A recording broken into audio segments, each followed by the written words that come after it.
Good morning বন্ধুরা। সকালবেলা তো রান্না চাপিয়ে দিয়েছি। মা কালার দে, কেমন অন্ধকার আসছে না? তো এখানে রান্না হচ্ছে যে কালকে ভাদ্র মাসের কালকে বিশ্বকর্মা পুজো ছিল, তো আমাদের না বাপের বাড়িতে ইয়ে হয়, ঝাপান হয়।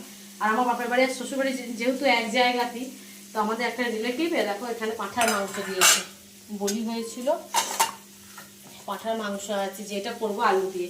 তোমাদের দাদাভাই পাঁঠার মাংস খায় না, তো সেই জন্য ওর এখানে করেছি মাছের ঝাল।